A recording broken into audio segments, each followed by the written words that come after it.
गायब होना निश्चित तौर से एक बड़ी परेशानी का कारण है। हम लोग भी परेशान हैं। लगातार संपर्क में हूँ मैं प्रशासन से, कभी एसपी से, डीएसपी से, थानेदार से, दूसरे थानेदार से, दूसरे एसपी से, लेकिन ये लेकिन प्रशासन को आज ना कल कुछ ना कुछ सफलता मिलेगी। गांव पे क्या है उनका, यहाँ क्या है, नाता रिश्ता पे क्या है, कारोबार पे क्या है, दोस्त यार पे क्या, तमाम चीज़ों पे पुलिस अपना पैनी नज़र रखी है, उस पे सर्च कर रही है। सुराग निकलेगा। ईश्वर से केवल यही प्रार्थना है कि बच्चे सही सलामत। अच्छा, दो युवकों को कार से कुचल के मार दिया गया राजधानी में। लॉ एंड ऑर्डर को लेकर सवाल। सीसीटीवी जो कैमरे हैं, निश्चित तौर से आप 31 दिसंबर वाली बात कर रहे हैं। निश्चित तौर से ये दुर्भाग्यपूर्ण है। खैर, जिन्होंने किया वो कानून तो अपना काम करेगी, लेकिन ये समाज को इतना ज़्यादा दूरी या इतना जगह वैमनस्य नहीं रखना चाहिए कि आप किसी को एक जानवर की तरह आप उसको मारने पीटने लगे। ये निश्चित तौर से बहुत ही जघन्य और बड़ा संसार करने वाली बात है। ये समाज के दृष्टिकोण से कानून का डर तो कानून में तो आप पेंसिल भी किसी का ले जाइएगा तो चोर कहलाता है, लेकिन उसमें समाज कॉम्प्रोमाइज करता है कि नहीं गलती से लेके, लेकिन कानून वो गलती को नहीं मानता है। अगर वास्तव में अगर स्ट्रिक्ट हो जाएगा तो लोगों को बहुत सारी मामलों में कठिनाइयों का सामना करना पड़ता है, इसलिए कॉम्प्रोमाइज होता है। नहीं, लॉ एंड ऑर्डर घटना घटी है, हम लोग मान रहे हैं। आज जो आप खूंटी वाले घटना की भी बात कर रहे हैं, जो हमारे जो पढ़ा राजा थे सोमा मुंडा जी, आप ये देखिए, यहाँ के लोग जो हैं जमीन के अगेंस्ट बोलेंगे तो जमीन कारोबारी जो है उस पर लगाम लगाना सबों का दायित्व है।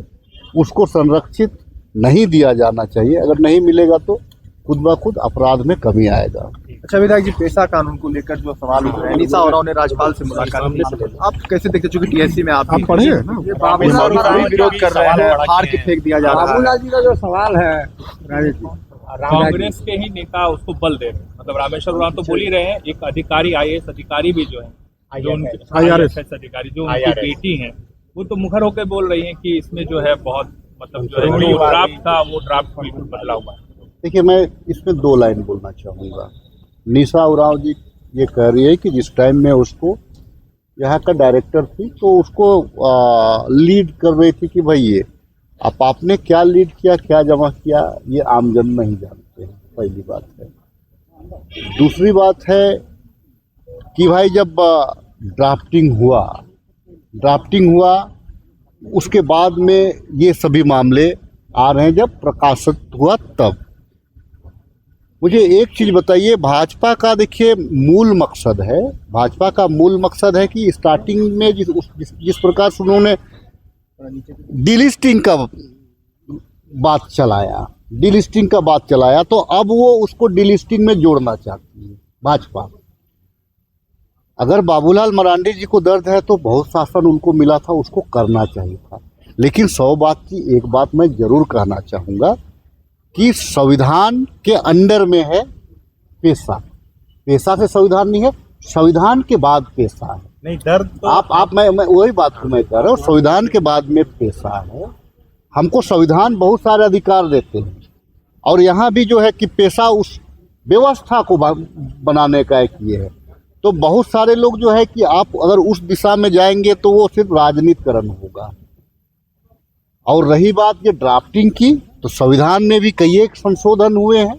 अगर सरकार को लगेगा जरूरत पड़ेगा तो इसमें भी संशोधन किया जाएगा। यहाँ आप बात को घुमा दिए, आप जवाब दिए नहीं। ठीक है, संविधान तो है, ये जो ग्राम सभा है और पेशा है, संविधान है, इसके बारे में हमको बताने की जरूरत नहीं, आप जानते हैं।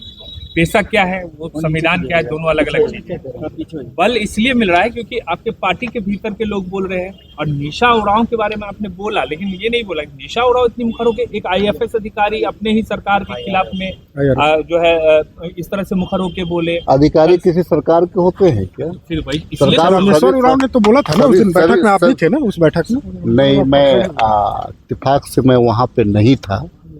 मैं बाहर था, निजी कार्यों से मैं बाहर निकला हुआ था। दीपिका जी भी यही बोली दीपिका जी भी बोले कि निजी कार्यों से बाहर थी। नहीं, कोई बैठक में नहीं थे क्या? आप वहाँ का विजुअल देख ले। हाँ, मैं वहाँ पे नहीं था।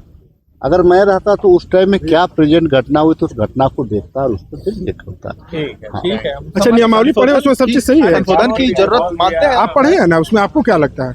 नियमावली मैं गहन अध्ययन कर रहा हूँ, एक एक बिंदु पे अध्ययन कर रहा हूँ, उसके बाद बोलूंगा।